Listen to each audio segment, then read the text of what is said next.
Without any background వచ్చి success అయ్యి మెట్టుకు మెట్టు ఎదుగుతూ ఎంతోమందికి ఇన్స్పిరేషన్గా నిలిచారు ఆవిడే జయలలిత గారు. మీ లైఫ్లో జరిగిన ద ఫస్ట్ పెయిన్ఫుల్ ఇన్సిడెంట్ ఏంటి మ్యామ్? ఫోన్లు పక్కన పెట్టేసి పడుకునేవాళ్ళం, భయంగా పడుకునేవాళ్ళం. తలుపు కొడితేనో లేకపోతే ఆ ఫోన్ రింగ్ అయిపోయినా భయపడేవాళ్ళం. ఆడపిల్ల ఉండే తీరుని బట్టి, వేసుకునే బట్టల్ని బట్టి బిహేవియర్ ఉంటుంది, అవతల వ్యక్తి ట్రీట్ చేసే విధానం ఉంటుంది అని అంటారు. ఎంతవరకు అది కరెక్ట్? ఇప్పుడు అన్నీ కనిపిస్తున్నాయి, వీళ్ళకేమి ఇది లేదు, సిగ్గు లేదు, ఏమి లేదు, మనం ఏమైనా ట్రై చేసుకోవచ్చు అన్నట్టుగా ఇప్పుడు ఉన్నారు. మ్యామ్, డెసిషన్ మేకింగ్లో ఎప్పుడైనా నేను తప్పు చేశాను అని ఎప్పుడైనా అనిపించింది ma'am through out the your journey? చాలా తప్పులు చేశాం రా. మీరు ఒక ఇంటర్వ్యూలో చెప్పడం విన్నా, సన్నిహితంగా ఉండేవాళ్ళం కానీ అందరూ బ్యాడ్గా తీసుకునేవారు అని చెప్పారు. అవునమ్మా, ముందర మంచిగా మాట్లాడతారు.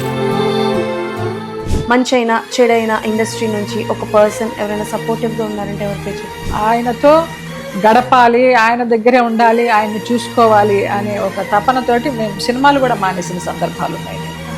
అక్కడ నేను నుంచుని ఉంటే నాగేశ్వరరావు గారు, అక్కినేని నాగేశ్వరరావు గారు వచ్చి వాళ్ళ అమ్మాయిలందరినీ పలకరించి వాళ్ళతో పాటు నా భుజం మీద కూడా చేసి, నీకు తీరం లోటు కదా జయ అన్నారు.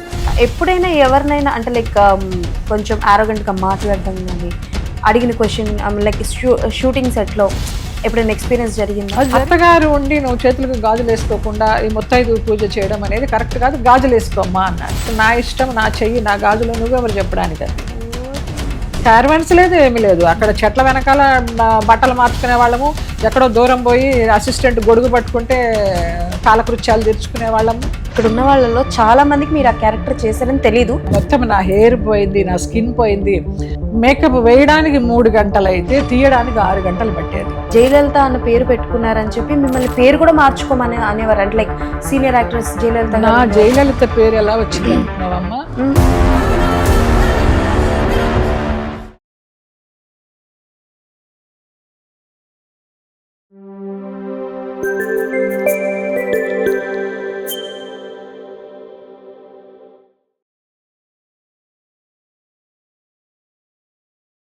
హాయ్, హలో, నమస్తే, వెల్కమ్ టు విజువల్ పాడ్కాస్ట్. నేను మీ అంజలి.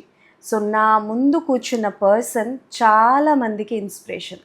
బికాజ్ వితౌట్ ఎనీ బ్యాక్గ్రౌండ్ వచ్చి సక్సెస్ అయ్యి మెట్టుకు మెట్టు ఎదుగుతూ ఎంతోమందికి ఇన్స్పిరేషన్గా నిలిచారు ఆవిడే జయలలిత గారు. సో ఈరోజు ఆవిడతో మాట్లాడి చాలా విషయాలు తెలుసుకుందాం. బికాజ్ ఆవిడ లైఫ్ స్టోరీ గురించి తెలుసుకుంటున్న కొద్దీ చాలామందికి, అటు అమ్మాయి అయినా అబ్బాయి అయినా ఎవరికైనా సరే ఎన్నో విషయాలు నేర్చుకోవచ్చు. మరి ఈరోజు మనమే నేర్చుకుందామో ఆవిడతో మాట్లాడి తెలుసుకుందాం. నమస్తే. థ్యాంక్ యూ తల్లి. ఎలా ఉన్నారు? సో మచ్ అమ్మా. అంటే లైక్ నేను మెన్షన్ చేసినట్టు మీ లైఫ్ జర్నీ కావచ్చు, మీ గురించి ఎప్పుడు తెలుసుకున్నా సరే ఏదో ఒక కొత్త విషయం తెలుస్తూనే ఉంటుంది మాకు.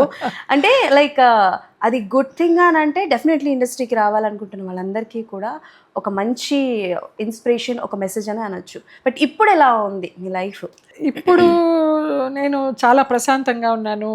యాక్టింగ్ పెద్దగా చేయడం లేదు ఇన్ ద సెన్స్ సినిమాలు ఏమైనా వస్తే మంచి ఆఫర్స్ చేద్దామని, మంచి ఆఫర్స్ రావడం లేదు.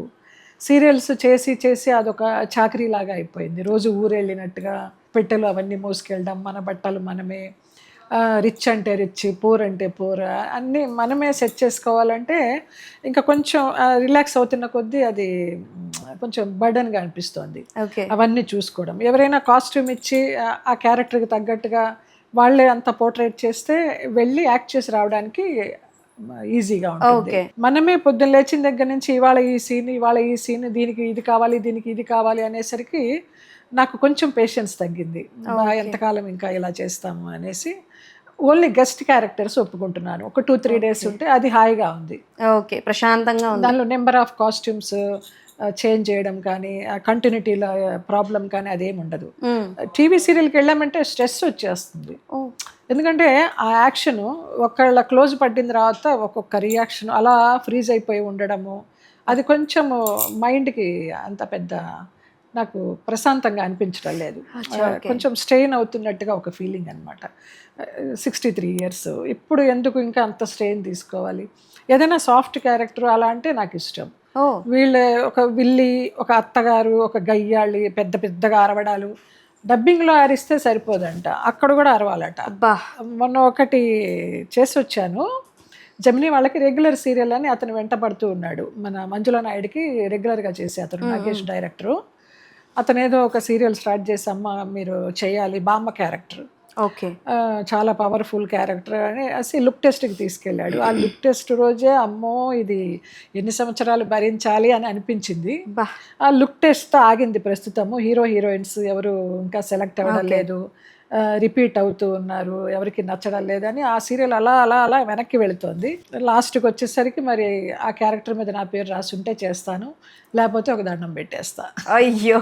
ఓకే. మ్యామ్ అంటే ఇన్ని ఇయర్స్ చాలా బిజీగా వర్క్ చేసుకుంటున్నారు. మధ్యన కొంత గ్యాప్ వచ్చినా సరే అగైన్ సెకండ్ ఇన్నింగ్ స్టార్ట్ చేశాక కూడా చాలా బిజీగా ఉన్నారు. బట్ బిజీ ఉన్న టైంలో ఆల్ ఆఫ్ సడన్గా ఇప్పుడు చేయడం ఎలా అంటే లైక్ ఆ ఫ్రీ టైంని ఏం చేస్తారు మ్యామ్ యాక్చువల్లీ? నేను ఫ్రీ టైం టెంపుల్స్కి వెళ్తారా, ఎక్కువ గుళ్ళు తిరుగుతూ ఉంటాను. లోకల్ కాదు, అవుట్ ఆఫ్ స్టేషన్సే వెళ్తూ ఉంటాను. ఓకే. సో విజయవాడలో మా అత్తయ్య వాళ్ళు ఉన్నారు, వాళ్ళ దగ్గరికి వెళ్తాము.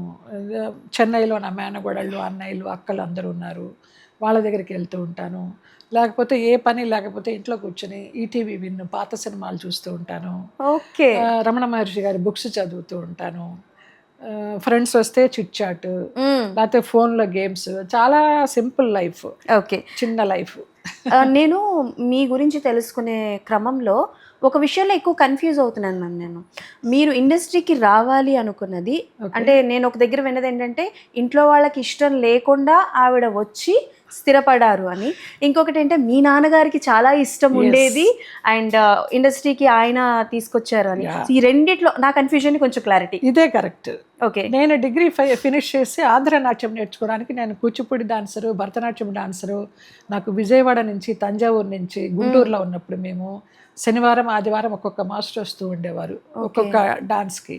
అలా అన్నీ నేర్చుకున్న తర్వాత ఆంధ్ర నాట్యం కూడా నేర్చుకోవాలి హైదరాబాద్లో నటరాజ రామకృష్ణ గారు అనేసి ఆయన దగ్గరకు వచ్చి అక్కడ నేను ఒక హాస్టల్ లాగా, అంటే ఆయన ఇల్లే, చాలామంది అమ్మాయిలు బయట ఊరు నుంచి వచ్చి అక్కడే ఉండి హాస్టల్ లాగా అక్కడే డాన్స్ ప్రాక్టీస్ అది చేసుకోవడము, థియరీ చదువుకోవడము ఇవన్నీ ఉంటాయన్నమాట.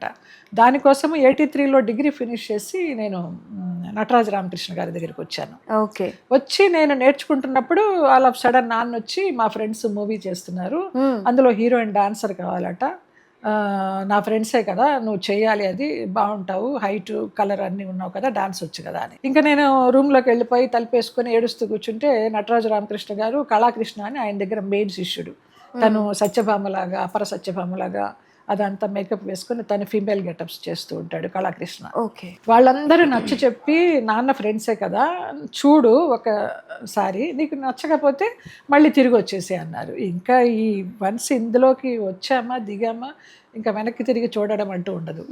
అలాగా నాన్నతో పాటు చెన్నై షిఫ్ట్ అవ్వాల్సి వచ్చిందనమాట. నాన్న ఫ్రెండ్స్ అందరూ జగ్గయ్య గారు, సావిత్రి గారు, రాజబాబు గారు అందరూ మూవీ ఆర్టిస్టులు నాన్న ఫ్రెండ్స్. ఆయన జర్నలిస్టు నాన్న. నాదేశం పేపర్ రన్ చేసేవారు. ఆ నాదేశం పేపర్ రన్ చేసేటప్పుడు రామారావు గారు అడిగారు, ఎన్టీ రామారావు గారు, నాకు ఇచ్చే శీలానంద్ అనేసి. మా నాన్నగారి పేరు శీలానంద్, కలం పేరు అసలు పేరు బ్రహ్మానందం, పెన్ నేమ్ వచ్చి శీలానంద్ అనమాట. అమ్మ పేరు సుశీల. సో ఈ బ్రహ్మానందము శీలానంద్ ఎలా అయినారంటే అమ్మ పేరులోంచి సుశీలలోంచి శీల తీసుకుని ఈ బ్రహ్మానందంలోంచి ఆనందం తీసుకుని శీలానంద్ అని పెట్టుకున్నారు. Super ma'am. అసలు ఆయన అసలు భలే ఉండేవారు అనమాట, ఫుల్గా తెల్లగడ్డము. మన పెద్ద వంశీ గారు అంటూ ఉండేవారు, మీ నాన్నగారు చూపులకి రవీంద్రనాథ్ ఠాగూర్, ఆలోచనలకు ఉమర్ ఖయాం అనేసి. ఆయన లవర్ బాయ్. షావుకార్ జానకి గారు వాళ్ళంతా ఆయనకి ఫ్రెండ్స్, చాలా మంది గర్ల్ ఫ్రెండ్స్ ఆయనకి ఇండస్ట్రీలో. ఓహో, చాలా ఇష్టపడేవారు ఇది. ఓకే. అలా ఇండస్ట్రీ వాళ్ళతో తిరుగుతూ మా అమ్మాయిని కూడా నేను చాలా డాన్స్ ప్రోగ్రామ్స్ చేసేటప్పుడు నన్ను మా అక్కని చల్లా సిస్టర్స్ అనేవారు. మా శ్రీలక్ష్మి నా అక్క, నాకు 2 అక్కయ్యలు 2 అన్నయ్యలు, లాస్ట్ నేను అనమాట. పెద్ద అక్కయ్య ఏమో వీణ ప్లస్ వోకల్ సింగర్, 2వ అక్క నేను డాన్సర్స్, చల్లా సిస్టర్స్. అలాగా చాలా పర్ఫార్మెన్సెస్ ఇచ్చేటప్పుడు ఐఏఎస్ ఆఫీసర్స్, ఐపీఎస్ ఆఫీసర్స్ ప్రోగ్రామ్స్కి వచ్చినప్పుడు వాళ్ళు అడిగేవారు, మీ అమ్మాయి బాగుంది, మేము సంబంధం కలుపుకుంటాము, మాకు ఇస్తారా మీ అమ్మాయిని అనేసి. అసలు హార్ట్ టు మా అమ్మాయికి పెళ్లి చేయను, అయితే పెద్ద డాన్సర్ అన్న అవ్వాలి, లేకపోతే పెద్ద హీరోయిన్ అన్న అవ్వాలి అనేసి నాకు వచ్చిన చాలా పెళ్లి సంబంధాలు కూడా తిప్పి కొట్టేశారు ఆయన. పెళ్లి చూపుల దాకా వెళ్ళి నిశ్చితార్థం దాకా వెళ్ళిన ఒక ఇది కూడా ఆగిపోయింది. నేను 10th క్లాస్ ఫెయిల్ అయిన తర్వాత మా ఇంటి పక్కనే ఉండేవారు విశ్వనాథ్ గారి మేనల్లుడు, కే విశ్వనాథ్ గారి మేనల్లుడు. So medical representative. సో ఇంటి పక్కనే ఉండేవాళ్ళము, అలాగలాగా ఆ వయసులో లవ్ అయిపోయింది. పెద్దవాళ్ళు మాట్లాడారు, సంబంధం కుదురుస్తామన్నారు. కరెక్ట్గా ఓకే అనేసి చెప్పి నిశ్చితార్థం టైంకి మా నాన్నగారు కనిపించకుండా మాయమయ్యారు. సో ఆడపిల్ల తండ్రి లేనప్పుడు ఎవరు చేస్తారు దగ్గరుండి? అదేంటి వాళ్ళకంత రెక్లెస్, పెళ్ళి నిశ్చితార్థం అప్పుడు ఉండాలి కదా అనేసి వాళ్ళు పెళ్లి క్యాన్సిల్ చేసేసారు.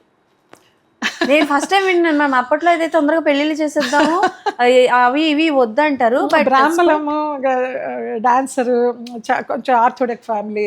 సో ఇంకా ఎన్ని చదువులు చదివినా పెళ్లి చేసి ఒక మంచివాడి చేతిలో పెట్టాల్సిందే కదా అనేసి.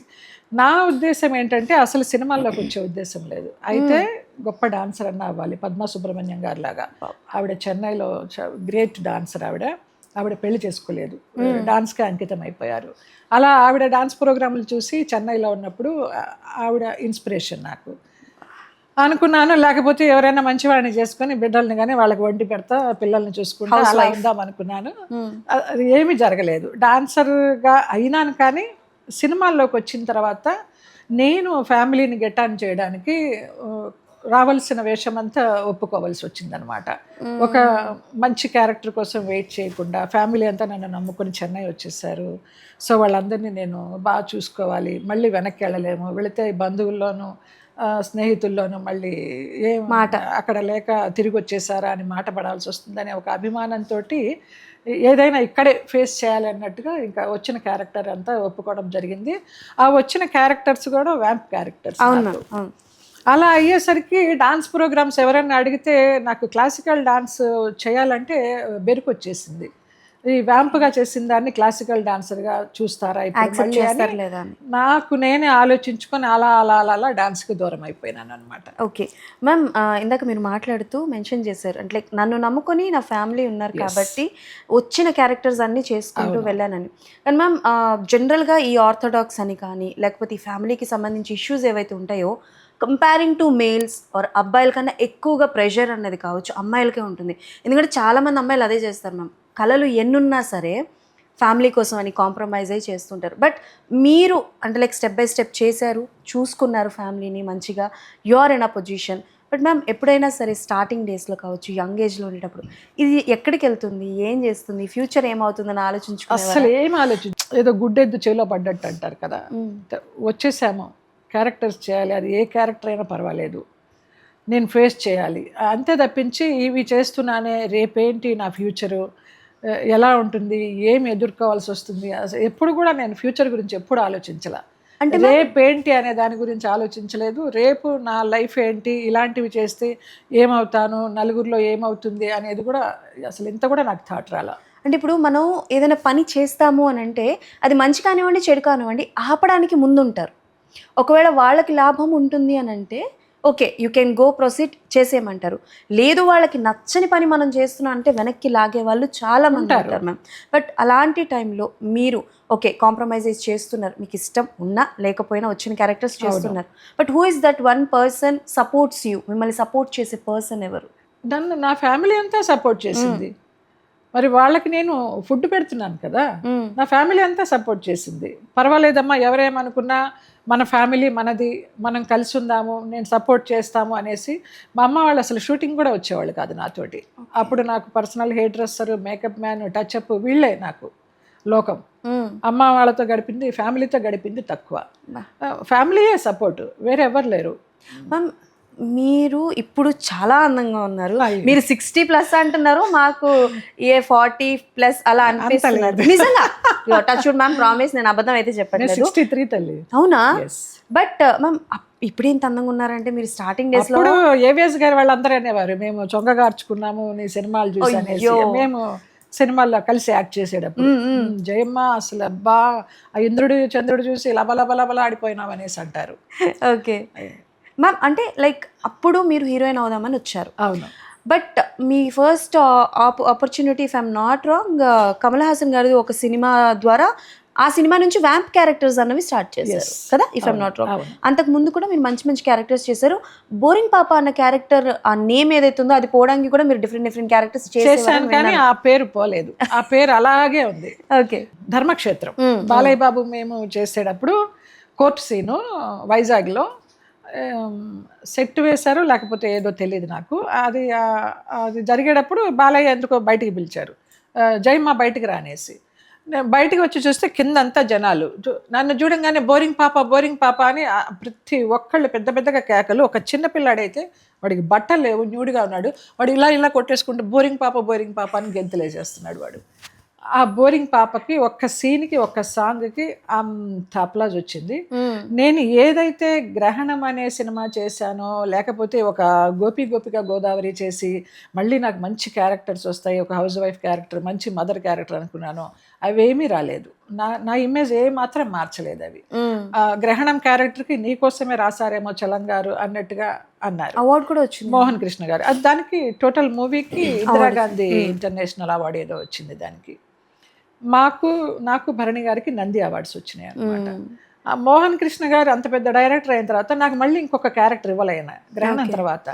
నేను చాలాసార్లు అడిగేదాన్ని, ఏంటి కృష్ణ ఆ గ్రహణంలో అంత మంచి క్యారెక్టర్ ఇచ్చి ఇన్ని పెద్ద సినిమాలు చేస్తున్నారు, ఒక క్యారెక్టర్కి నేను పనికిరానా, లేకపోతే నేను ఆర్టిస్ట్ని కానా అని అడిగా.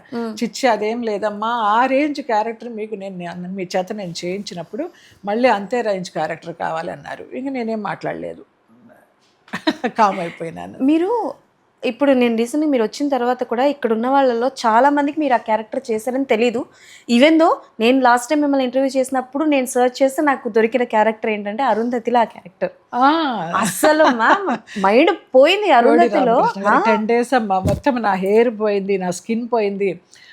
కమల్ హాసన్ గారికి మేకప్ చేసిన ఆయన సురేష్ అని బాంబే నుంచి పిలిపించారనమాట ఆ మేకప్ వేయడానికి.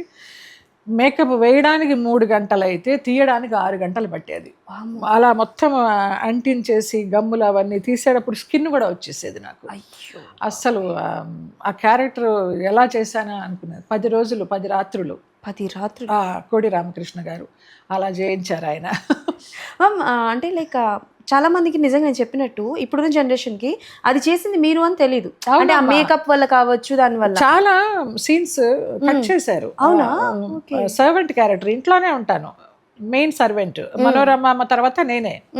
కానీ ఎందుకు కట్ అయిపోయినాయో, ఎడిట్లో పోయినాయా లేకపోతే ఏంటని లెంత్ ఎక్కువ తీసేసారో నాకు తెలియదు. 1-2 చోట్ల అలా సర్వెంట్లకు కనిపించి కట్ చేస్తే ఇలాగ కనిపిస్తాను నేను. అందరూ రికగ్నైజ్ చేసే లోపలే ఆ క్యారెక్టర్ అయిపోతుంది. అలా నాకు దానిలో రికగ్నైజేషన్ దొరకలేదు. కానీ చాలామంది అరుంధతిలో చేశాననేది చెప్తారు, భయం వేసింది మీరు ఎలా చేశారు ఆ క్యారెక్టర్ అనేసి.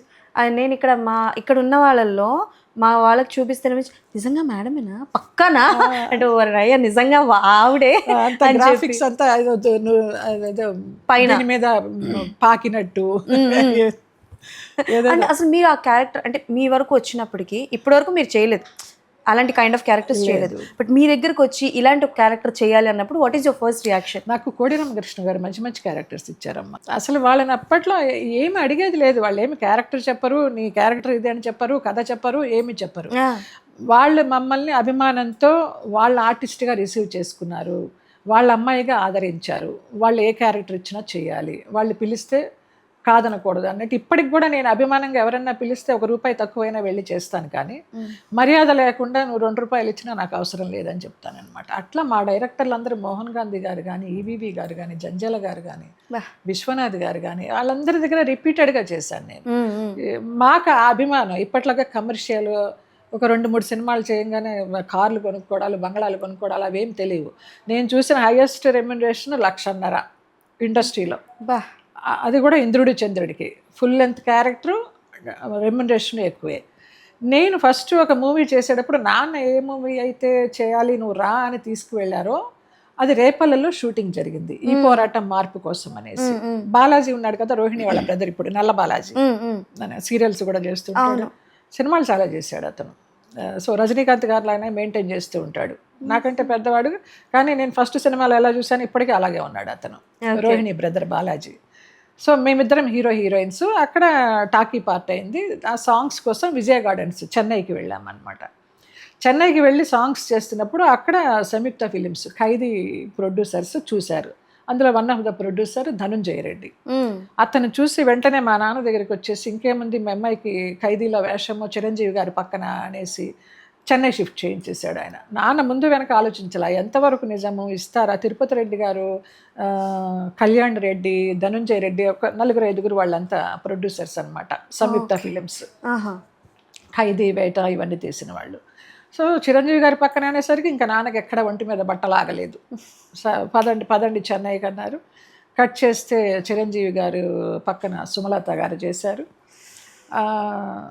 అది ఏం జరిగిందో అయితే నాకు తెలియదు. సో అలాగ నాకు ఆ క్యారెక్టర్ పోయింది. సప్తపదిలో సబిత గారి క్యారెక్టర్ పోయింది. మయూరిలో లుక్ టెస్ట్ చేసి కన్ఫామ్ అయిపోయింది అన్న నెక్స్ట్ డే సుధా గారు దొరికారు, ఒరిజినల్ క్యారెక్టర్. ఓకే, ఇంకా అంతకంటే వాళ్ళకి కావాల్సింది ఏంటి, ఒరిజినల్ క్యారెక్టర్ దొరికినప్పుడు. అలా ఎన్ని మంచి మంచి క్యారెక్టర్స్ పోయినాయో నాకు. అన్నీ పోయి నాకు ఏదైతే రాసి పెట్టున్నాయో అవే వచ్చినాయి, అవే చేసుకుంటూ వచ్చాను అనమాట. ఇంకా అక్కడి నుంచి ఆ వేషం రాలేదే, చెన్నై వచ్చేసామే అనేసి కరెక్ట్గా ఆ సాంగ్స్ షూటింగ్ అప్పుడే మలయాళం మ్యాగజైన్ నానా అని ఉంది, చాలా గొప్ప మ్యాగజైన్. అప్పుడు వాళ్ళు నన్ను చాలా బాగుంది అమ్మాయి, హైట్, పర్సనాలిటీ, అచ్చు మలయాళీ అమ్మాయి లాగా ఉందనేసి నా ఫొటోస్ అన్నీ తీసుకుని, ఇక్కడికి ఉండేది జుట్టు నాకు స్లిమ్ ఉండేదాన్ని, ఎంత బాగుండేదాన్నో. హెయిర్ కట్ కూడా కొత్త రకంగా ఉండేదన్నమాట, ఈ ఫ్రంట్ బఫ్ అలాగా. అలా నా ఫొటోస్ తీసి మలయాళం మ్యాగజైన్లో పెద్ద ఇంటర్వ్యూ వేశారు, కొత్త ఆర్టిస్ట్ అనేసి. అది చూసి పవిత్ర అనే ఆయన నన్ను పిలిచారు. ఉప్పు అని మలయాళం మూవీ, జ్యువెల్ రోలు, తల్లి కూతురు నువ్వేనమ్మా, నువ్వు చేయాలి అనేసి. అసలు ఆ చెన్నై రావడం ఏంటి, ఒక క్యారెక్టర్ కోసం చెన్నై షిఫ్ట్ అయ్యి ఈ క్యారెక్టర్ ఏంటి, ఏదో ఒకటి చేద్దాం, మనకి వచ్చిందాన్ని మనం రిజెక్ట్ చేయకూడదు అనేసి అలా మలయాళంలోకి ఎంటర్ అయినాను అనమాట. మలయాళంలోకి ఎంటర్ అయిన తర్వాత దానికి నాకు ఫస్ట్ పిక్చర్కి కేరళ స్టేట్ అవార్డు వచ్చింది, బెస్ట్ యాక్ట్రెస్. తల్లి కూతురు నేనే, ముస్లిం. ఉప్పు అంటే ఉప్పే, సాల్టే. అక్కడ కూడా చాలా బాగా మధు అంబెట్ అని చాలా పెద్ద కెమెరామ్యాన్, అవార్డు కెమెరామ్యాన్, ఆయనతోటి అలాగ అయిన తర్వాత ఐవి శశి గారు చూసి వ్రతం అనే సినిమాలో కమల్ హాసన్ గారి పక్కన నాకు 3వ హీరోయిన్గా నువ్వు కావాలి అనేసి, ఫస్ట్ శోభన, తర్వాత గీత, తర్వాత నేను, 3 హీరోయిన్లు. ఆ సినిమాలో కమల్ హాసన్ గారు నన్ను చూసి రామానాయుడు గారికి చెప్పడం, ఇంద్రుడు చంద్రుడు సినిమాకి నీ సెక్రటరీ కావాలి అంటే ఎవరంటే ఇలాగ జయలలిత అని చేసింది, నా పక్కన ఆ అమ్మాయిని చూడండి అనేసి అంటాం. అసలు నాన్న రామానాయుడు గారు థిక్కెస్ట్ ఫ్రెండ్స్ అనమాట. నన్ను ఆఫీస్కి తీసుకెళ్ళేవారు నాన్న. నాకు ఇష్టం ఉండేది కాదు ఆ సినిమా ఆఫీసులకి వెళ్ళడం. ఏదో కూర్చునేదాన్ని, అట్లా మూతి ముడుచుకొని కూర్చునేదాన్ని. ఇక నాన్న ఏదో కాసేపు మాట్లాడి వచ్చేసేటప్పుడు నేను కూడా లేచి ఇట్లా తిరిగి వచ్చేసేదాన్ని. చెప్పేదాన్ని కూడా కాదు వాళ్ళకి, నమస్కారం వెళ్ళొస్తానని కూడా చెప్పేదాన్ని. రామానాయుడు గారు మహానుభావుడు, ఏ లోకంలో ఉన్నారో, తర్వాత ఎన్ని సినిమాలు ఇచ్చారో నాకు. ఆయన ఈ అమ్మాయికి ఎంత పొగరు, వాళ్ళ నాన్నతో వచ్చింది, మంచి హైట్, పర్సనాలిటీ, ఇట్లా గిర్ర తిరగంగానే ఆ జుట్టు ఇక్కడికి ఆ పెరుదులకి అటు ఇటు ఊగింది, అంత చక్కని పర్సనాలిటీ అని అన్న ఆయన నాకు హీరోయిన్ ఇలా ఇంద్రుడు చంద్రుడిలో వ్యాంపే ఇచ్చారు. మ్యామ్ నేను విన్నది ఎంతవరకు కరెక్ట్ మ్యామ్?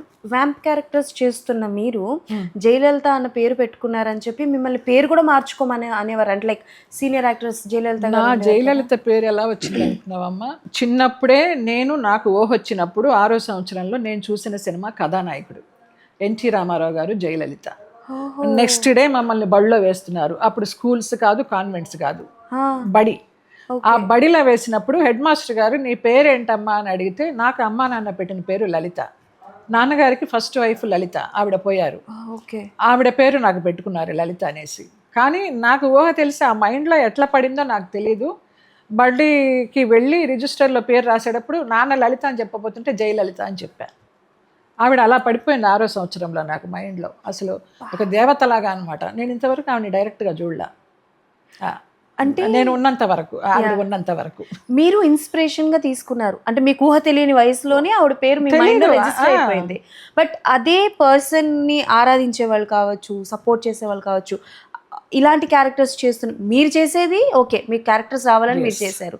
ఏదైనా ఒక ఆర్టిస్ట్ నటన చేయాలి, బట్ అది మీ పర్సనల్ లైఫ్లో కావచ్చు, లైక్ ఆ పేరు ఎందుకు పెట్టుకుంటారు, ఆ పేరు పెట్టుకున్న వాళ్ళని మేము యాక్సెప్ట్ చేయాలి, అలా సినిమా ఆఫర్లు కూడా చేశారు కదా చెన్నైలో వాళ్ళు. ఆవిడకి ఎంతవరకు తెలుసో నాకు తెలీదు. ఆ కార్యకర్తలు, ఆమె పార్టీ సభ్యులందరూ ఒక కామెడీ వేషం వేసిన, ఒక వ్యాంపు వేషం వేసిన, అమ్మ పేరు పెట్టుకుని నువ్వు ఇలాంటి క్యారెక్టర్స్ చేస్తున్నావు, నువ్వు పేరు మార్చుకోవాలి, నీ పేరు టైటిల్స్లో ఉండదు జయలలిత అని వెయ్యము, జయలలిత అనో ఏదో ఒకటి వేస్తాం ఇనీషియల్.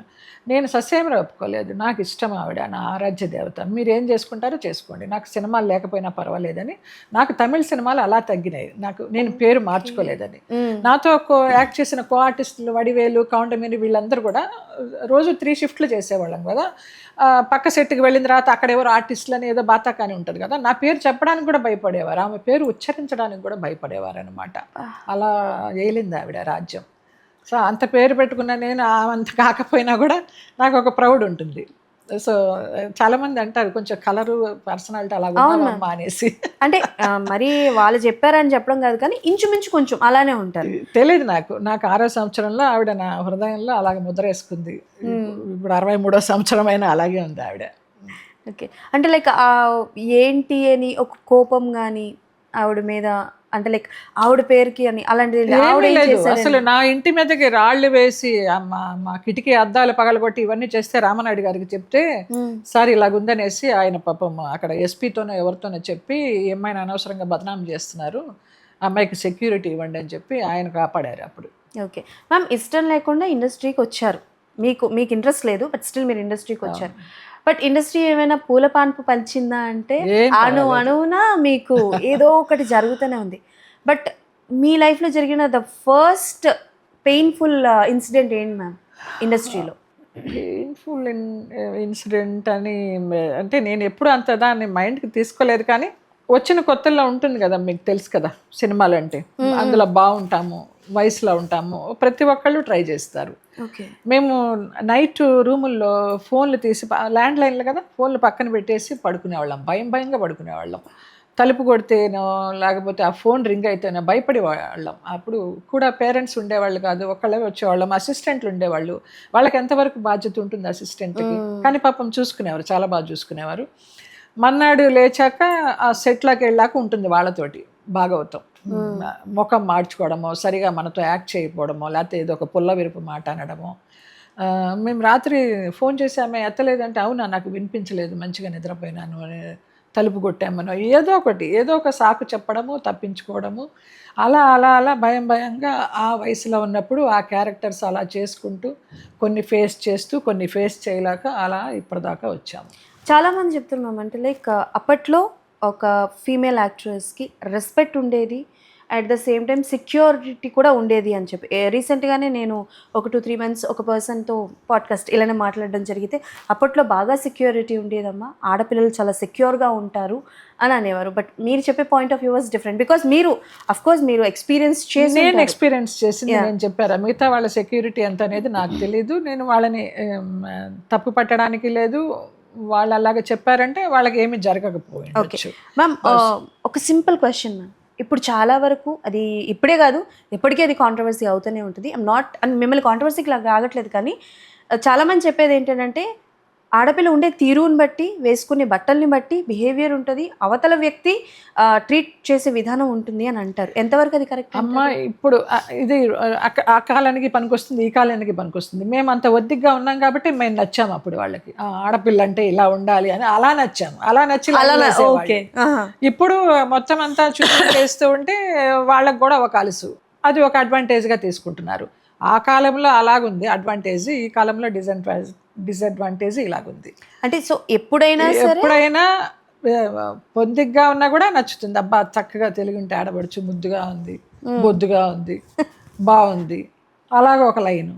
ఇప్పుడు అన్నీ కనిపిస్తున్నాయి, వీళ్ళకేమీ ఇది లేదు, సిగ్గు లేదు, ఏమీ లేదు, మనం ఏమైనా ట్రై చేసుకోవచ్చు అన్నట్టుగా ఇప్పుడు ఉన్నారు. మీరు స్టార్టింగ్ డేస్లో సినిమాలు అంటే ఎలా ఉండేవి, ఇప్పుడు సినిమాలు అంటే ఎలా ఉన్నాయి, మీరు చూసిన డిఫరెన్స్ ఏంటి?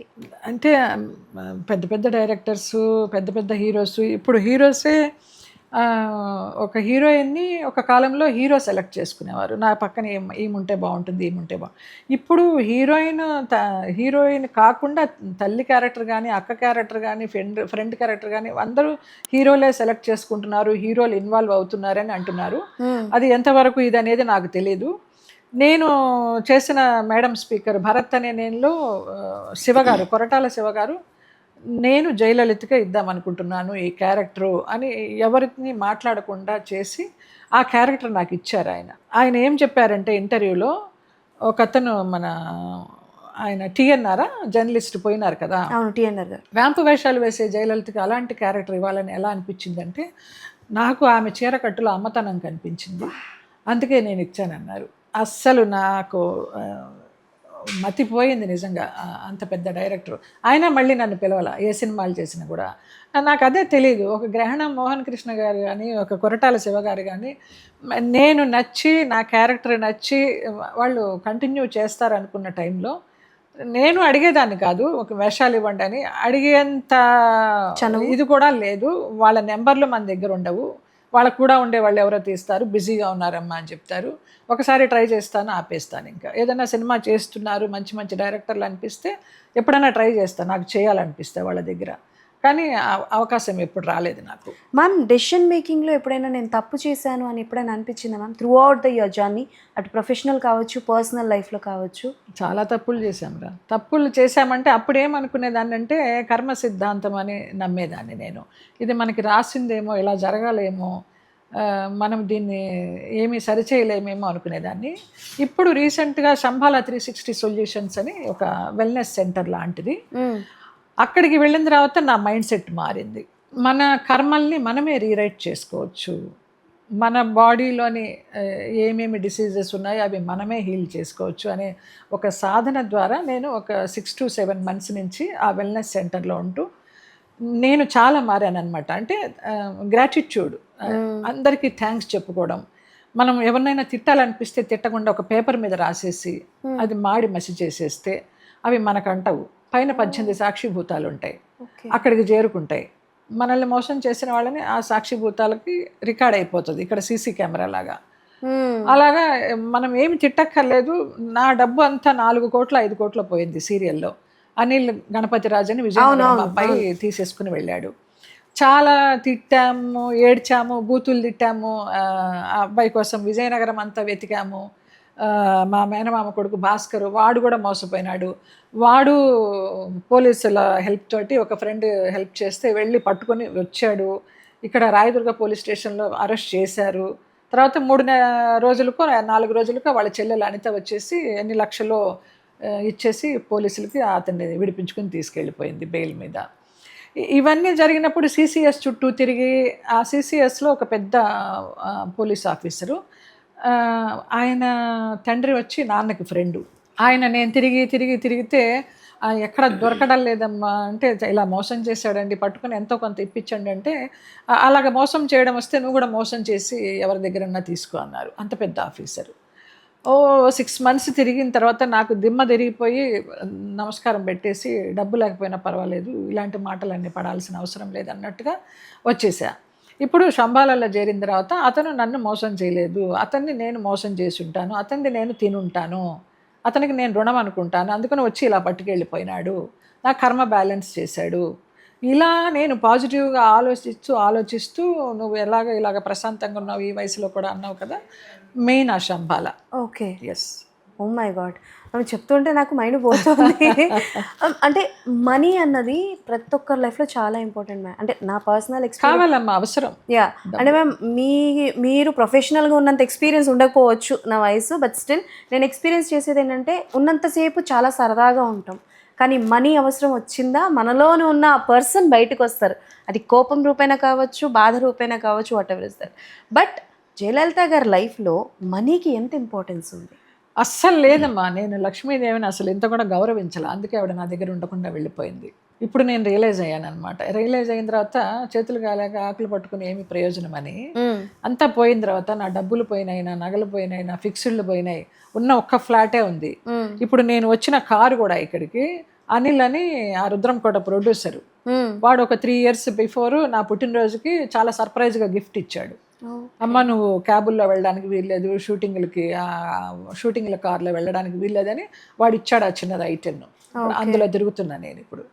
వాడి పేరు మీదే ఉంటుంది, మా పేరు మీద కూడా మార్చలేదు. వాడే ఈఎంఐ కడతా ఉంటాడు, మేము పెట్రోల్ పోసుకోవడము, లాంగులు తిరగడము, గుళ్ళకి వెళ్ళడము ఆ కార్లో. ఇది అమ్మా నేను పరిస్థితి. అంటే మీలా అంటే లైక్ మనకి 90sలో మంచిగా వెలిగి మంచిగా ఆర్టిస్టులు చేసే వాళ్ళందరూ కూడా అంటే లైక్ శంకరాభరణం లాంటి సినిమాలో చేశారు. ఝాన్సీ గారిని రీసెంట్గా నేను ఇంటర్వ్యూ చేయడం జరిగింది. ఆవిడ పరిస్థితి ఇప్పుడు ఎలా ఉందంటే ఒక వస్తువు అక్కడ పెట్టేస్తే గంట తర్వాత అడిగితే ఆవిడకి గుర్తుండట్లేదు, ఆవిడని చూసుకోవడానికి ఎవరు లేరు, అలాంటి సిచ్యువేషన్లో ఉన్నారు. ఆవిడే కదమ్మా, చాలా మందితో నేను మాట్లాడుతున్నాను, అందరి పరిస్థితులు అలానే ఉన్నాయి. పెద్ద పెద్ద సినిమాటోగ్రఫర్లు కావచ్చు, అంటే తప్పు ఎక్కడ జరుగుతుంది ఏంటో అర్థం కర్మలు కావట్లా. స్వయంకృతాపరాధాలు, కర్మలు, నమ్మి మోసపోవడము, దానిలోంచి బయటికి రాలేకపోవడము, కొన్ని వ్యసనాలు, ఏవైనా చెప్పచ్చు. బై గాడ్స్ గ్రేస్ నేను ఈ పూట 2 పూట్ల అన్నం తింటున్నాను. నా ఇంట్లో నేనుండి 2 పూట్ల అన్నం తింటున్నాను, వర్క్ ఉన్నా లేకపోయినా కూడా. నాకు రేపు ఏంటి వర్క్ లేదే, ఎలా డబ్బు వస్తుంది అనేది తెలియదు, నాకు గడిచిపోతుంది. అది అది ఏం మిరాకిలో నాకు తెలియదు, అంతే. ఇన్సెక్యూరిటీ లేదు, ఎవరు లేరనే. నాకు ఫ్యామిలీ లేదు, పిల్లలు లేరు, ఎవరు లేరు. అక్క పిల్లలు, అన్న పిల్లలు, ఈ నాకు కూడా ఉండే మేనమామ కొడుకు వీళ్ళే, వస్తే ఫ్రెండ్స్. సో నాకు ఫ్యామిలీ లేదే అని ఒక కాలంలో వయసులో ఉన్నప్పుడు బాధపడ్డాను. ఏదన్నా మంచి ఫ్యామిలీ వెళుతుంటే అరే మనకు కూడా ఇలాగా భర్త పిల్లలు ఉంటే బాగుండేది అని. ఫ్రాక్షన్ ఆఫ్ సెకండ్ మనకింతే రాసి పెట్టింది, అంతే, మళ్ళీ సెట్ అయిపోయేదాన్ని. కొంచెం ఈ లైట్ మైండెడ్ వల్ల, ఎక్కువ ఆలోచించకపోవడం వల్ల, వద్దనుకున్నా కూడా ఎక్కడో ఒక స్ట్రెస్ ఉన్నా కూడా దాన్ని ఎప్పటికీ బయటికి పారదోలుతూ ఉంటా, వెళ్ళిపో వెళ్ళిపో వెళ్ళిపో అనేసి. నేను ప్రశాంతంగా ఉండాలి ఫోర్స్ఫుల్గా పంపించేస్తూ ఉంటాను. ఇప్పుడు కొంచెం గత కొంతకాలంగా ఫోర్స్ ఏమీ లేదు, నార్మల్గానే ఉన్నాను. సాధన అనేది ఒకటి అలవాటు అయిపోయింది, గ్రాటిట్యూడ్ అనేది ఒకటి అలవాటు అయిపోయింది. క్షమించు, ప్రేమించు, క్షమాగుణం, ప్రేమతత్వం, అంతే.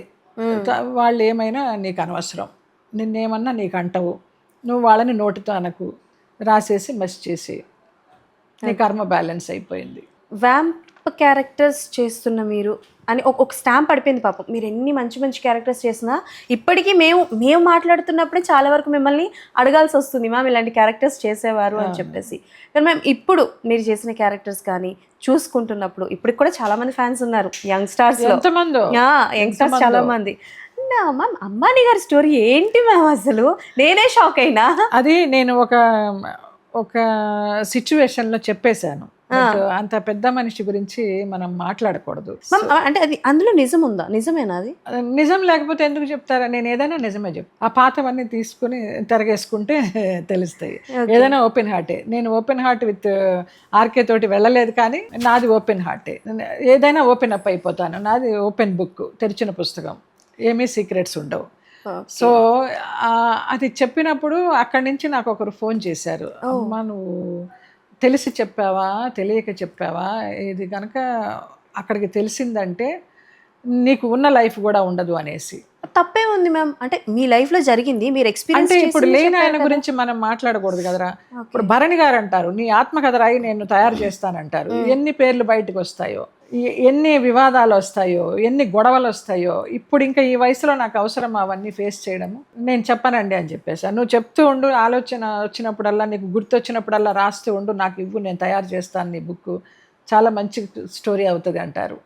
మంచి స్టోరీ అవుతుంది. అందులో ఎంతమంది ఇన్వాల్వ్ అయి ఉన్నారు, ఉన్నవాళ్ళు ఉన్నారు, పోయిన వాళ్ళు ఉన్నారు. అవసరమా? అవసరం లేదు. అవి వాళ్ళతో అనుభవాలు ఏంటో అయిపోయినాయి, అవి మంచి కానీ చెడు కానీ.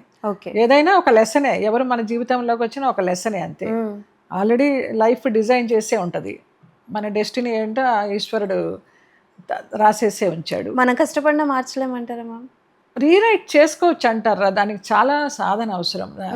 ఎంతో హిమాలయాల్లో ఉంటారు కదా సాధువులు, అలాగ అయిపోవాలి మనం. ఇలాంటి ఒక పొల్యూటెడ్ సిచ్యువేషన్లో ఉండి మనము కొంత సాధన చేయగలమే తప్పించి అంత ఉన్నత స్థితికి వెళ్ళలేము.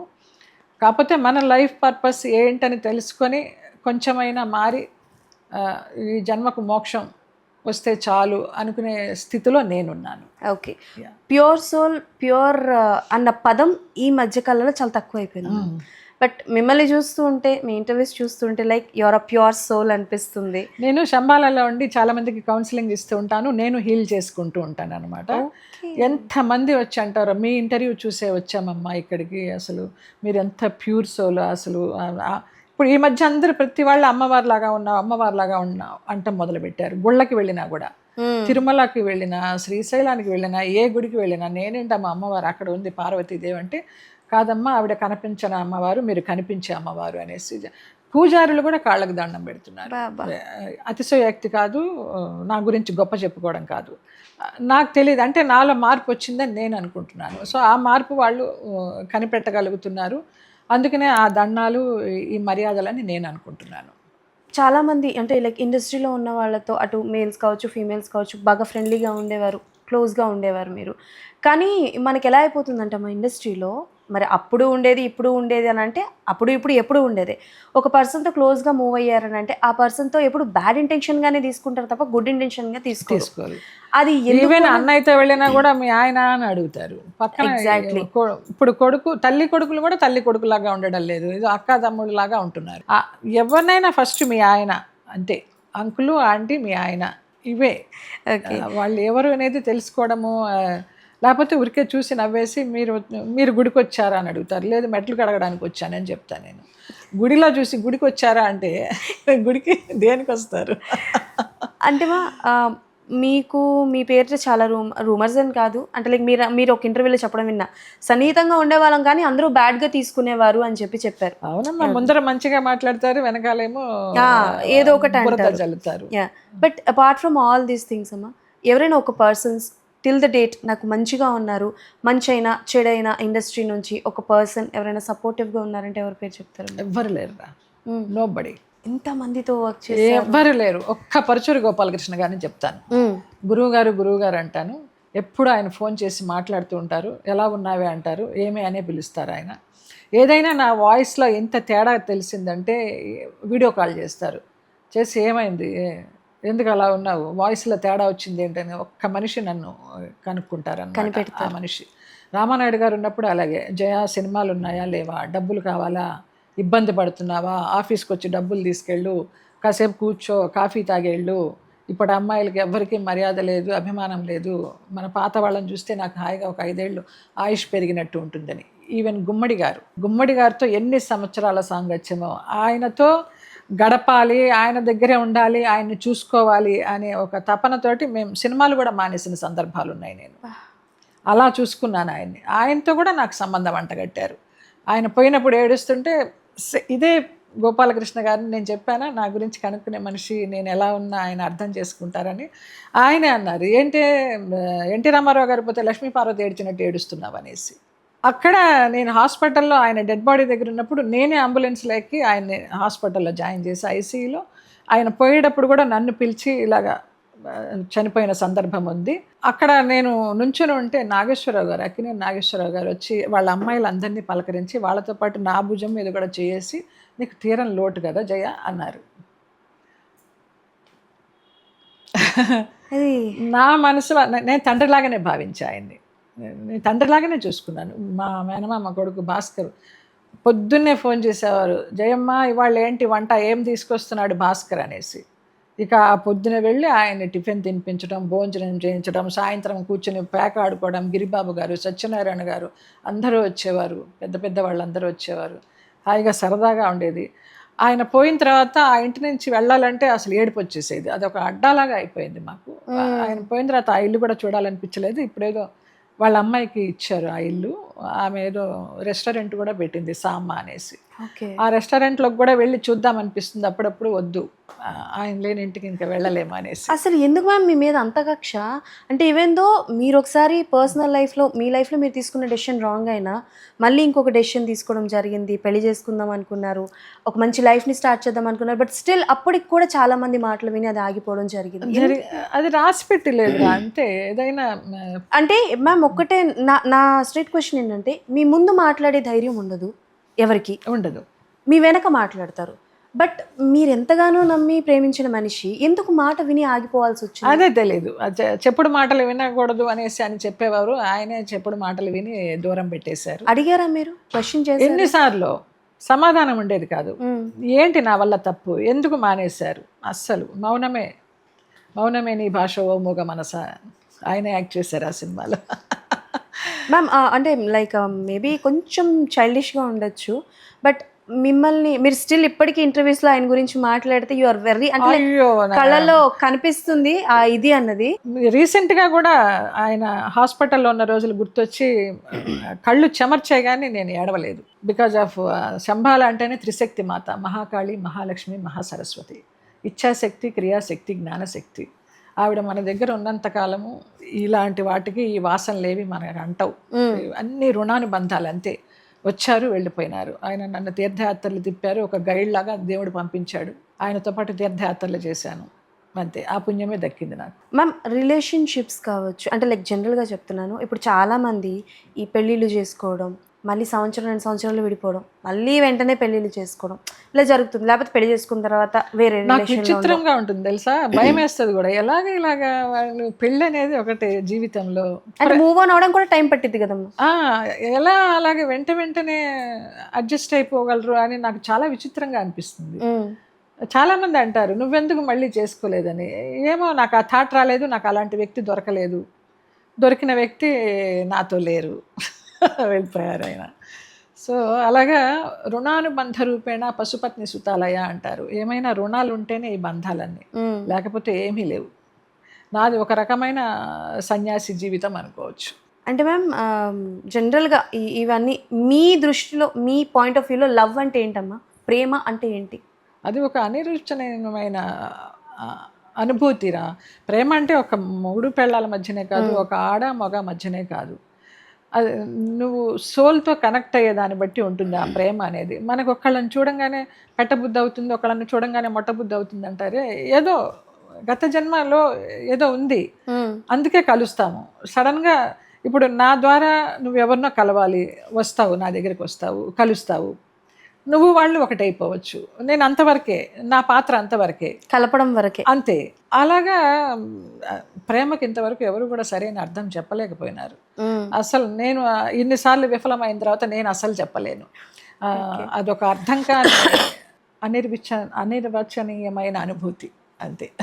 మ్యామ్ అంటే మీరు డబ్బింగ్ ఎప్పుడైనా ఎవరికైనా చెప్పారు అపార్ట్ ఫ్రమ్ యువర్ క్యారెక్టర్? లేదురా, నా క్యారెక్టర్లకే నేను చెప్పుకున్నాను కానీ ఎవరికి చెప్పలేదు నేను.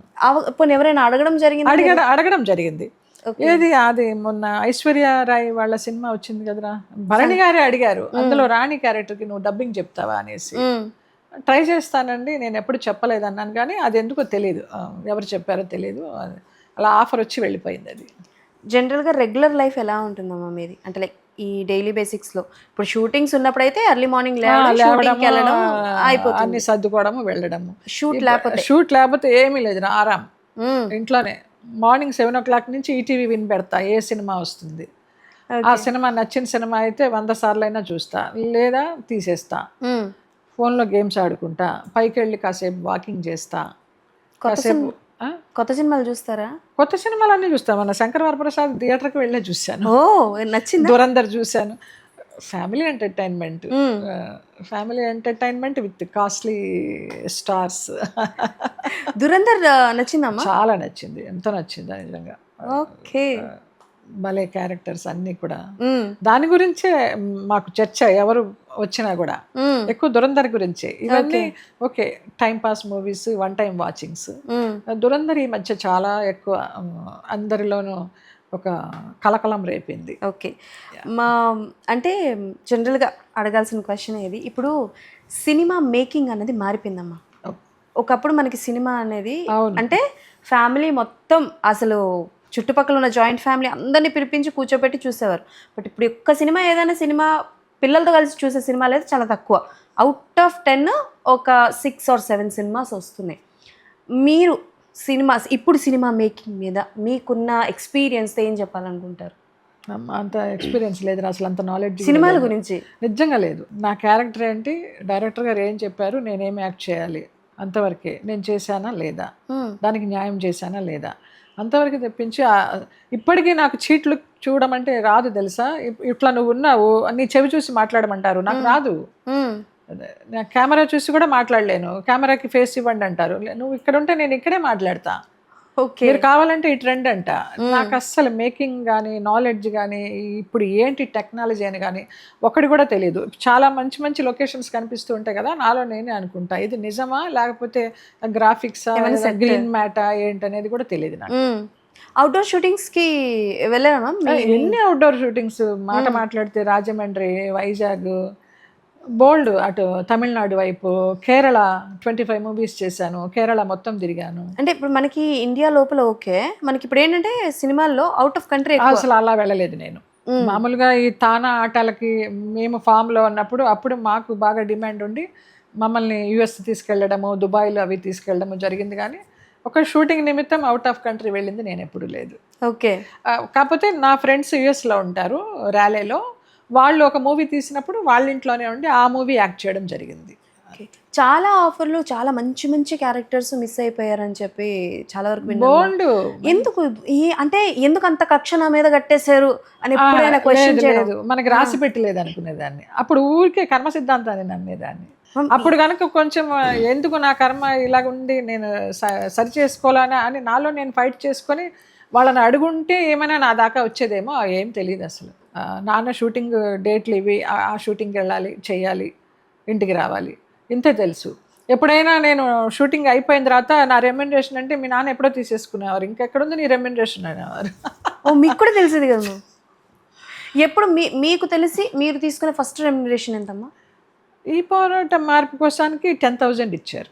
ఓకే. అంటే హోల్ మూవీకా లేకపోతే? హోల్ మూవీకి. హోల్ మూవీ ఫస్ట్ మూవీ నాన్న ఫ్రెండ్స్ అని చెప్పాను కదా.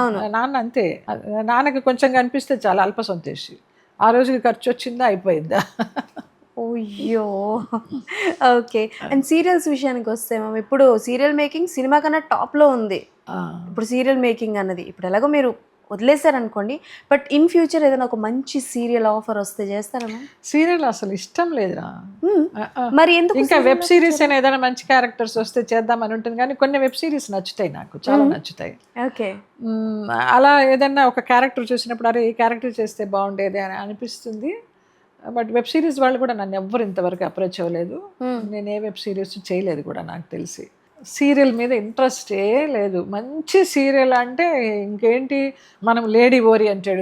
ఇప్పుడు లేడీ ఓరియంటెడ్ ఏమిస్తారు ఈ వయసులో మనకి? మన కర్తవ్యం విజయశాంతిన ఆ టైప్ ఆఫ్ ఇవ్వడానికి యంగ్స్టర్సే కదా కావాలి. ఇంకా మంచి సీరియల్, మంచి క్యారెక్టర్ అనేది మనం ఎదురు చూడడం అనేది తప్పు. ఇందాక మాట్లాడుతూ ఒకప్పుడు ఆ రెస్పెక్ట్, ఆ గౌరవం వేరే ఉండేది అని అనేవారు. ఇప్పుడు నేను చాలామంది సీనియర్ ఆర్టిస్టుల దగ్గర వినేది ఏంటంటే, సెట్లోకి కొత్త వాళ్ళు వస్తారు, అంటే లైక్ యంగ్ స్టార్స్ 1-2 సినిమా చేసిన వాళ్ళు వస్తారు. అవుట్ ఆఫ్ ఒక 100%, 80% ఆఫ్ పీపుల్ రెస్పెక్ట్ ఇస్తారు, కానీ ఒక 20% ఉంటారు, they don't know how to treat. Arrogance అసలు లేచి నుంచోవడం కానీ, మనకి కుర్చీ లేకపోతే చాలా ఎక్స్పీరియన్స్ చేసి. నేను ఫైనల్గా ఎక్స్పీరియన్స్ చేసింది ఎయిర్పోర్ట్లో మన ఐశ్వర్య రాజేష్, ఆ పిల్ల కలిసింది. ఏ తల్లి అన్నాను. వాళ్ళమ్మ నాగమణి నాకు బాగా పరిచయం, శ్రీలక్ష్మి నాగమణి ఆవిడ ఎల్ఐసిలో పనిచేసేది. చాలా కష్టపడి పిల్లల్ని పైకి తీసుకొచ్చింది ఆవిడ, ఐశ్వర్య తల్లి. సో అట్లా ఫ్రెండ్స్ ఎలా ఉందిరా అమ్మ అని అడిగితే, అమ్మాయి టక్కున వచ్చేసి బస్సులో వెళ్తున్నాము, ఫ్లైట్ దగ్గరికి తీసుకువెళ్తారు కదా ఎయిర్పోర్ట్ బస్సులో, కాళ్ళకి దండం పెట్టేసిందిరా. అస్సలు నాకు విచిత్రం నిజంగా, ఈ కాలంలో కూడా ఇలాంటి అమ్మాయిలు ఉన్నారా అని. మామూలు ఏదో చుడిదార్ వేసుకొని, ఆ రోజు ఏదో అకేషన్ పూజ, పెద్దగా కుంకుమ బొట్టు పెట్టుకుని వచ్చింది ఆ పిల్ల ఆ మోడర్న్ డ్రెస్లో. నాకు ఎంత ముచ్చటేసిందో నిజంగా. సూపర్. ఎక్కడో అలాగా అవుట్ ఆఫ్ అంటే చాలా తక్కువ మంది, చాలా రేర్గా చూసాను నేను. ఓకే, ఈ ఎక్స్పీరియన్స్ ఓకే అమ్మా. ఎప్పుడైనా ఎవరినైనా అంటే లైక్ కొంచెం ఆరోగెంట్గా మాట్లాడడం కానీ, అడిగిన క్వశ్చన్ లైక్ షూటింగ్ సెట్లో ఎప్పుడైనా ఎక్స్పీరియన్స్ జరిగిందా? అది జరిగిందిగా ప్రేమ ఎంత మధురంలో, అందరికీ తెలుసు. ఒక కొత్త క్యారెక్టర్ వచ్చింది, మేము 3 సంవత్సరాలు పనిచేసిన తర్వాత రీప్లేస్ చేసిన తర్వాత ఆ అమ్మాయి మొదటి నుంచి ఆరగెన్స్గానే ఉంది, ఎవరికి నచ్చడం లేదు. అయినా కూడా అలాగే భరిస్తూ వచ్చాము. కంప్లైంట్స్, ఆ అమ్మాయి మా మీద కంప్లైంట్స్ చెప్పడం, మేము శ్రీరామ్కి ఆ అమ్మాయి మాతో కలవడం లేదంటాం, ఇదంతా చాలా సిల్లీగా జరిగినాయి చాలా. కాకపోతే ఇవన్నీ భరించాం. కానీ షార్ట్లో ఒక సీను, శ్రావణ మాసంలో కోడళ్ళ చేత పూజ చేయించే సీను, ఆ అమ్మాయి చేతికి గాజులు వేసుకోకుండా అలా మొండితనంగా కూర్చునింది. పక్కన నేను కూర్చొని అత్తగారి స్థానంలో చేయిస్తున్నాను నేను. అప్పుడు నేను అన్నాను, అమ్మ నేను పక్కన లేకపోతే మీరు ఎలా పూజ చేసుకున్నా పర్వాలేదు, క్యారెక్టర్ పరంగా అత్తగారు ఉండి నువ్వు చేతులకు గాజులు వేసుకోకుండా ఈ ముత్తైదు పూజ చేయడం అనేది కరెక్ట్ కాదు, గాజులు వేసుకోమ్మా అన్నాను. అందులో తప్పే ఉంది. హట్టు నా ఇష్టం, నా చెయ్యి, నా గాజులు, నువ్వెవరు చెప్పడానికి అంది. అంతే, ఏం మాట్లాడలేదు. అక్కడి నుంచి బయటకు వచ్చాను. శ్రీరామ్ అక్కడి నుంచి ఉన్నాడు సైలెంట్గా. నాన్న నాకు నచ్చలేదు, నేను ఇలాంటి వాళ్ళతో యాక్ట్ చేయలేను, నేను వెళ్తున్నాను రా అనేసి అన్నాను. నీ ఇష్టం అమ్మ, నచ్చకపోతే వెళ్ళిపో అన్నాడు. కారు పిలిపించాడు, ఇచ్చాడు, పంపించేశాడు. అంతే, దట్స్ ఇట్. ఎలా రియాక్ట్ ఫస్ట్ టైం అలాగా సెట్లోంచి వచ్చేసింది. ఇంకొకడు సీనయ్య అని గోరంత దీపంలో చేస్తాడు. తర్వాత వాడు కళ్యాణ వైభోగం అని ఇప్పుడు ఎందులో బొమ్మరిల్లులో చేస్తున్నట్టున్నాడు నాకు తెలిసి. మీనా కుమారి కొంచెం తక్కువ మూవీ యాక్ట్రెస్, తన కొడుకుగా చేస్తున్నాడు. మధుసూదన్, కన్నడ వాడు. ఓకే. వాడిని అసలు కొడుకులాగానే చూసా గోరంత దీపంలో నేను. వాడికి ఎక్కడికో వెళ్ళొచ్చి, క్యాంప్కి వెళ్ళొచ్చి వాడికి హై ఫీవర్ వచ్చేస్తే నేను కిమ్స్లో జాయిన్ చేసేవాడిని. నా చేతికి ఎప్పుడు ఒక బాబా ఉండేది, చాలా సెంటిమెంట్గా. ఆ బాబాని ఎవరికి ఇవ్వను. ఆ బాబాని తీసి వాడి వేలికి పెట్టి, వాడు ఐసీయూలో ఉన్నప్పుడు పక్కనే కిమ్స్ పక్కనే బాబా కూడా ఉంటుంది. అక్కడి నుంచి వెళ్ళి విభూది తెచ్చి, వాళ్ళ అమ్మ కూడా రాలే అప్పటికి, బెంగళూరులో ఉంటుందన్నమాట. అవన్నీ చేసిన తర్వాత వాడు ఒక పెళ్లి చేసుకున్నాడు ఎవరినో, లక్ష్మీ ప్రియాను ఎవరో ఒక అమ్మాయిని. ఆల్రెడీ పెళ్ళైన అమ్మాయి, పాప ఉన్న అమ్మాయిని చేసుకున్నాడు. ఎందుకురా ఇలాగా చేసావంటే ఏమో జరిగిపోయింది అన్నాడు. సరేలే, వీడికి ఇలాగ రాసి పెట్టిందన్న ఉంది అని అనుకున్నాము. అంతే. వాడికి నాకు పెద్ద తేడాలు ఏం రాలేదు, గొడవలు కూడా ఏం లేవు. నా కారు వేసుకొని తిరిగేవాడు లాంగులకి. ఒకసారి నీ కారు కొనేసుకుంటానమ్మా అంటే సరే తీసుకోరా అన్నాను.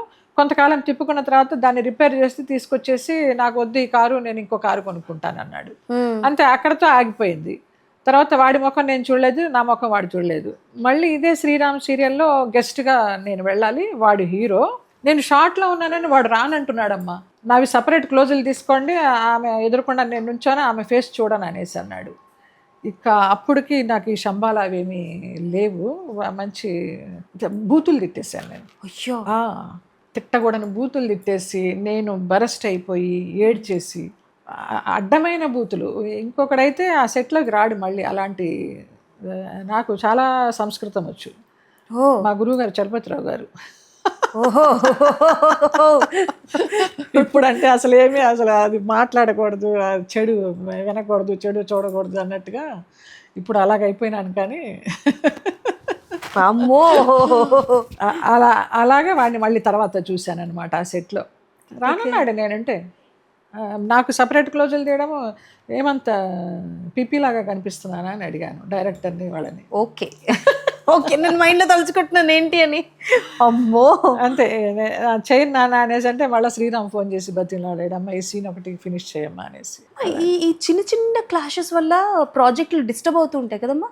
అంటే ఏమవ్వరా, అందరూ మనకి సపోర్ట్ చేసినట్టే ఉంటారు, కానీ మళ్ళీ అక్కడికి పోయి వాడుతూ అంటారు. పోనీలే ఆవిడ పెద్ద ఆవిడ అన్నది వదిలే, గెస్టే కదా, రోజు ఉండదు కదా అని చెప్పి అట్టనే వాడిని కన్విన్స్ చేస్తారు. ఓకే. ఇప్పుడు చాలామంది ఆర్టిస్టులకి ఏం జరుగుతుందని అంటే, కష్టపడతారు, పని చేస్తారు, డబ్బులు ఇచ్చేస్తారు. కొంతమంది మాత్రం డబ్బులు ఇవ్వరు, అవి అలానే ఉంటాయి. మళ్ళీ పని చేస్తారా అని అంటే ఎక్కడ మళ్ళీ డబ్బులు అడుగుతారేమో అని ఆ ఆఫర్లు కూడా ఇవ్వరు. అలా జయలలిత గారికి అలాంటి మోసాలు, డబ్బులు అంటే డబ్బులు మీ దగ్గర నుంచి అసలు నాకు జరగలేదు అలాంటివి. ఎందుకంటే నాన్నే ఎక్కువ వసూలు చేసేసేవారు కదా. ఓకే. నాన్న వసూలు మామూలుగా ఉండేది కాదు, వసూలు రాజా ఆయన. తర్వాత ఇంకా ఆయన చూడడం మానేసి నాకు నేనుగా చూసుకుంటున్నప్పుడు నేను కరెక్ట్గా మాట్లాడుకునేదాన్ని. ₹1 తక్కువైనా ఇప్పుడు ఎంత ఇవ్వాలి, ఇప్పుడు ఎంత ఇవ్వాలి, డబ్బింగ్ అప్పుడు ఎంత ఇవ్వాలి, కరెక్ట్గా భోజనం పెట్టాలి, టైంకి బ్రేక్ ఇవ్వాలి. బ్రాహ్మణ అమ్మాయిని, ప్యూర్ వెజిటేరియన్ని, ఏదన్నా లేట్ చేశారనుకోండి, ఏదన్నా అన్నానంటే శాపం అయిపోతుంది, మీ సినిమా ఆడదనేసేదాన్ని. అప్పుడు ఇలాగంతా మాట్లాడేదాన్ని. నిజంగా ఇప్పుడు నేను జరిగామా మీరు అన్నవి? ఏమో తెలియదు. నేను అన్నం మాత్రం జరిగింది. నేను రాందన్నా, నేను ఇందాకే అన్నా. యాక్చువల్ లోపల ఒక షూట్ స్టార్ట్ అయింది. జస్ట్ ఆ పిల్లతో ఇప్పుడే అన్నా, చూడు 2 నిమిషాల్లో మేడం వస్తారు, ఫోన్ చేస్తారన్నాను. నేను ఇలా అన్నానో లేదో వెంటనే మీరు ఫోన్ చేశారు. ఈ లొకేషన్ దగ్గరే ఆగింది, నాకు తెలీదు. లతాశ్రీ అసలు ఈ ఛానల్ గురించి చెప్పింది లతాశ్రీ, అది నా మరదలు. ఇండస్ట్రీలో నేను అందరికి చాలా మందికి అమ్మని, అక్కని. ఇప్పుడు సందర్భం వచ్చింది చెప్పాలి దాని గురించి.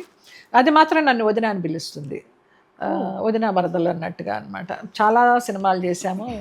చాలా వాళ్ళ అమ్మగారు కూడా లలితమ్మ లలితమ్మ అనేసి చాలా ఇదిగా చూసేవారు అనమాట.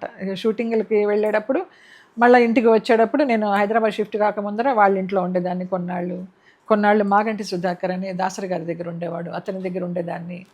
అట్లా గెస్ట్గా ఉంటూ తర్వాత హైదరాబాద్, ఇంకా ఓరిని ప్రేమ బంగారం గాను ఏవిఎస్ గారి సినిమా చేసేటప్పుడు మొత్తం అంతా ఇండస్ట్రీ అంతా ఉంటుంది అందులో మొత్తం.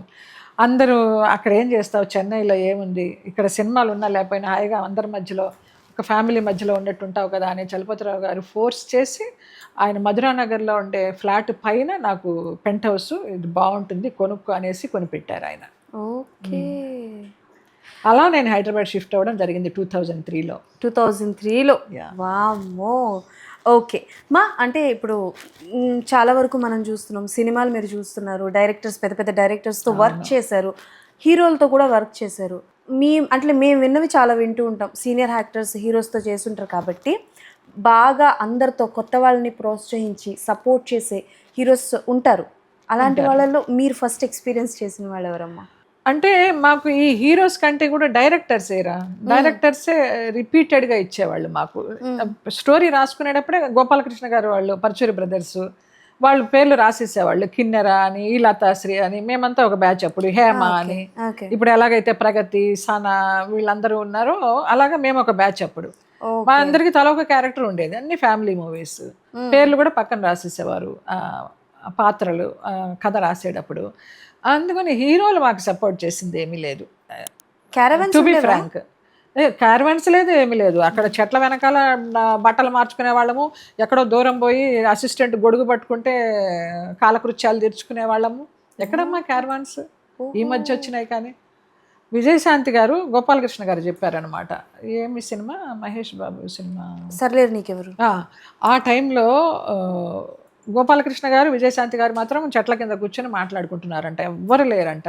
ఏంటండి ఇప్పుడు ఆర్టిస్టులు అసలు ఒక్కరు కూడా కనిపించరు అనేసి వాళ్ళు మాట్లాడుకుంటుంటే మొత్తం అందరు క్యారవాన్లలోంచి బిలబిలబని దిగిపోయి వీళ్ళ చుట్టూ కూర్చుని అక్కడ భోజనాలు చేశారంట. అప్పుడు ఆ క్యారవాన్లో కూర్చోవడం అనేది ఏదో ఒక ప్రెస్టేజ్ ఇష్యూస్గా అనుకుంటున్నారు. నేను అసలు ఆ క్యారవాన్లో ఇప్పుడు వాళ్ళు క్యారవాన్ ఇచ్చినా కూడా నా డ్రెస్ చేంజ్కి నా మేకప్కి అంతే బయటకు వచ్చేస్తా. బయటకు వచ్చి హాయిగా ఒక చోట కుర్చీ వేసుకుని కూర్చుంటా. ఆ చిన్న గది, ఆ ఏసీ, ఆ క్లమ్జీగా కంజెస్టెడ్గా ఉంటుంది నాకు. మీకు డైరెక్టర్స్ గురించి మంచి అవగాహన ఉంది కాబట్టి ఇప్పుడున్న డైరెక్టర్స్లో ఒక ముగ్గురు పేర్లు చెప్పండి అమ్మా, అంటే లైక్ వాళ్ళ డైరెక్షన్లో వర్క్ చేయాలని ఉంది. నేను కొరటాల శివ గారు ఆల్రెడీ చేశారు ఒకటి, చేశాను కానీ రిపీట్ అవ్వలేదు కదా. Okay okay. చెయ్యని వాళ్ళు అంటూ త్రివిక్రమ్ గారు ఇదిలో చేద్దాం అనుకున్నాను, ఆయన అసలు మనకి ఇవ్వరు, తెలియదు ఎందుకు మరి. నేను 2-3 సార్లు కలిసిన సందర్భం ఉన్నా కూడా పెద్ద పట్టించుకునేవారు కాదు. ఓకే. అలాగే దిల్ రాజు గారు, ఆయన కూడా అంతే, పట్టించుకోరు. అట్లా ఏమో తెలీదు, నన్ను చూస్తే మరి ఏమనిపిస్తుందో తెలీదు. ఆర్టిస్ట్ని అనిపిస్తుందా అనిపించదా, ఈమెకేంట్లో ఇచ్చేది అని అనుకుంటారా. మీకు ట్యాగ్ రెబల్ అని ట్యాగ్ ఇద్దాం మ్యామ్ మీకు. ఎందుకు ఏమో మరి, అంటే మీ చుట్టూ చాలా జరిగాయి మ్యామ్. అంటే నేను తెలుసుకున్నంత వరకు, మరి నేను తెలుసుకున్న దాంట్లో కొంత నిజం ఉందో అబద్ధం ఉందో, అసలు అబద్ధమే ఉండదు మీ లైఫ్లో, నిజమే. కాకపోతే మీరు అన్నిటిని ఫేస్ చేసుకుంటూ స్టిల్ మీ మొహం మీద స్మైల్ అలానే ఉంది. మరి మిమ్మల్ని రెబల్ అనుకుంటే ఏమనాలి మ్యామ్? అందుకని rebel, of course you are very strong and fine. ఇంకేం చెప్పాలి మ్యామ్? అంత ఈశ్వరానుగ్రహం రా, నా తల్లిదండ్రులు ఇచ్చిన జన్మ గొప్పది అంతే. అంటే అన్నీ ఉంటాయి మ్యామ్, అంటే లైక్ మదర్ ఫాదర్ అన్నది మన కష్టంలోని కావచ్చు, మన సక్సెస్లో సపోర్ట్ చేస్తారు. బట్ మన లోపల ఒక పర్సన్ ఉంటారు, మనం ఎంత లో డౌన్ అవుతున్నప్పుడల్లా కిందకి లాగేస్తుంటారు. ఆ పర్సన్ని గెలవడం అన్నది చాలా కష్టం. బట్ ఆ పర్సన్ని గెలిచి మీరు ఈరోజు ఇలా, అది నిజమే తల్లి. అలాంటి స్ట్రగుల్స్ ఏమి నాలో నాకు లేవు. నా మీద నాకు అసహ్యం కానీ, ఏమిటి అవసరమా ఈ లైఫ్ అనేది కానీ, ఎన్ని ఒడిదుడుకులు వచ్చినా చచ్చిపోదామనే ఆలోచన కానీ, డిప్రెషన్లు కానీ, ఇప్పుడు వింటున్నాను స్ట్రెస్లు, డిప్రెషన్లు అనేవి, అవేమీ లేవు నాకు. గ్రేస్. చెన్నై వెళ్తాను సంవత్సరానికి ఒకసారి, అమ్మ పోయిన రోజుకి, నాన్న పోయిన రోజుకి 2 సార్లు వెళ్తాను. అక్కడ మేనగోడళ్ళతో, అన్నలతో, అక్కలతో ఎంజాయ్ చేస్తాను, వచ్చేస్తాను. Okay done. ఓకేమా, thank you so much. So చాలా విషయాలు చెప్పారు. ఫైనల్గా ఒకే ఒక క్వశ్చన్, ఇండస్ట్రీకి రావాలనుకుంటున్న అమ్మాయి కానీ అబ్బాయి కానీ ఎవరికైనా సరే మీరు ఇచ్చే సజెషన్ ఏంటంటే రావద్దు అనేది. అమ్మాయి అయితే రావద్దని చెప్తారా, అబ్బాయిలకి నేను అసలు పెద్ద పట్టించుకోను, వాళ్ళ ఇష్టం అది. అంటే జనరల్గా అమ్మాయిలకి ఇష్టం ఉంటుంది కదా, ఇప్పుడు రావద్దు అని. ఇప్పుడు చాలా మంది నాకు ఫోన్లు చేస్తారా తల్లిదండ్రులు, మా అమ్మాయి చాలా బాగుంటుందండి చూపించండి ఎవరికన్నా అని. చాలా బాగుంటే చదివించండి, లేకపోతే మంచి అబ్బాయికి ఇచ్చి పెళ్లి చేయండి, నా దాకా తీసుకురాకండి అని చెప్తా. ఓకే, పోనీ వచ్చారు ఇండస్ట్రీలో స్ట్రగుల్ అవుతున్నారు, అలాంటి వాళ్ళకి వదిలేసి వెళ్ళిపోండి అని మాత్రం చెప్పొద్దు. No comments. నో కామెంట్స్ అంతే. వాళ్ళ కర్మ అనుభవించాలి అంతే. వాళ్ళకి రీరైట్ చేసుకునే పరిపక్వం ఇంకా రాలేదనుకుంటా. అది ఎప్పుడో భగవంతుడు ఆ ఎక్స్పీరియన్స్ కూడా చూపిస్తే ఓకే. అలాంటివి కాకూడదు అనుకుంటా. సరే వచ్చారు, ఏదో నమ్మి వచ్చారు, బాగుండాలని అనుకుంటా. అందరూ బాగుండాలి, అందులో మనం ఉండాలి. Okay ma'am, super. ఇంతకు మించి నేను ఎందుకు అని అడిగితే క్వశ్చన్ దానికి ఆన్సర్ ఏమొచ్చి రాదు. రాదు. ఓకే మా, so thank you so much. Thank you. ఎన్నో విషయాలు చెప్పారు. Thank you so much ma'am. Me channel చాలా దినదినాభివృద్ధి చెందాలని ఆ పరమేశ్వరుని కోరుకుంటున్నాను. Thanks. God bless you all. Thank you so much. That's all for today. మళ్ళీ కలుసుకుందాం. అప్పటి వరకు keep watching visual talks. Tata bye by, signing off. Hello అండి, నేను మీ జయలలితని. ఎక్కడ ఉన్నాను అనుకుంటున్నారా? విజువల్ టాక్స్లో. నాకు ఈ విజువల్ టాక్స్ని లతాశ్రీ పరిచయం చేసింది. వదిన నువ్వు వెళ్ళాలి, ఇంటర్వ్యూ ఇవ్వాలి, వాళ్ళు ఎప్పటి నుంచో అడుగుతున్నారు, ఫస్ట్ నువ్వు ఇస్తే బాగుంటుందని అనుకుంటున్నారని. సో సెంటిమెంట్గా సరే, ఆడపిల్లలందరూ ఏదో కష్టపడి చేసుకుంటున్నారు, నేను వచ్చి నాకు తోచినవి చెప్పాలి, నా పర్సనల్స్ మీతో పంచుకోవాలని వచ్చానండి. మీరందరూ కూడా ఈ ఇంటర్వ్యూలు చూస్తూ వాళ్ళని ఆశీర్వదిస్తూ ఈ విజువల్ టాక్స్ని ఇంకా దినదిన అభివృద్ధి చెందిస్తూ అందరూ సబ్స్క్రైబ్ చేసుకోండి. Okay, done. Thank you all, love you all, God bless you all.